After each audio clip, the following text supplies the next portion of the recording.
నేను అన్నది కాదు ఇది. నేను మీద చూసినా చెప్పండి, నువ్వు నాకెక్కడ లోపడతావు. వారానికి 5 పొడుగులు ఇవ్వాలి. నేను ఒకసారి ఇచ్చినంత ముందు 8 రోజులకి పొడుగులు ఇవ్వాలి. వారానికి ఎన్నిసార్లు నాన్ వెజ్ ఇస్తుండ్రు?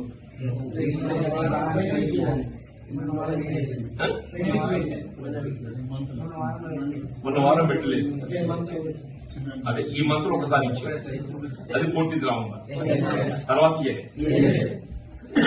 విడవాయండి సార్. 40 నవంబర్ తర్వాత నాన్ వెజ్ ఇవ్వాలి. They are telling, not me. 40 November ఇచ్చిన తర్వాత నాన్ వెజ్ ఇవ్వాలి. వాళ్ళే చెప్తుంది, నేను చెప్తున్నాను.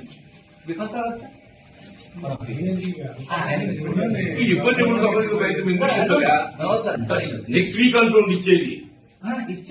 నెక్స్ట్ అది 14 నవంబర్ తర్వాత మళ్ళీ ఇవ్వలేదని చెప్తున్నారు.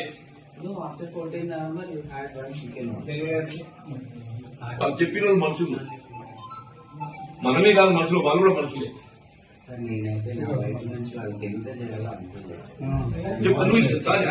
Your trying to do justice, but అది సరిపోతుంది. వదిలేసి బాబా ఎందుకు ఎక్స్ప్లెనేషన్. ఇంతకంటే తర్వాత చాలా కాదు అంటుండు. చదువు మంచిగుందని చెప్పాను, తిండి కూడా మాత్రం ఏదో పిల్లల్ని ఇబ్బంది పెడుతుందని చెప్పాను. రాగిన వంట ఏదో చూస్తే మొత్తం నాన్నమాల పడ్డది.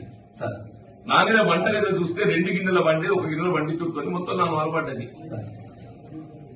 దానికి కారణం మీరే చెప్తున్నారు, 2 గిన్నెల వంట 1 గిన్నెల వండడంతో నామాల పడ్డదని చెప్పాను.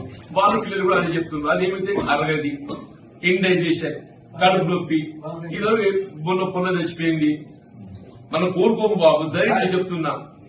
పప్పు రసం పోసేది ఏదైతే పప్పునే పసరం చేసిండ్రు, 30 లీటర్లు పెరుగు పోసేది ఏదైతే 6 లీటర్ల పెరుగు చేసిండ్రు. దానికి కారణం ఏంటంటే ముందు సేమియా పాలు వాడినాం కాబట్టి పాలు కొడుకొచ్చిందని మీరే జవాబు చెప్పిండ్రు. నేను అదే కాదు మరి. ఒకటి మాత్రం ఏదైతున్నదో, ఫుడ్ సప్లై కాడ కొరత ఉన్నది. ఫుడ్ సప్లై కాడ ఏదైతుందో మెయింటైన్ చేయలేకపోతున్నారు, కారణం ఏదైనా కానీ. దాన్ని ఏదైతుందో నేను కరెక్ట్ గానే కాదు, గవర్నమెంట్ దృష్టిలో తీసుకెళ్తా. తీసుకెళ్లి ఏదైతుందో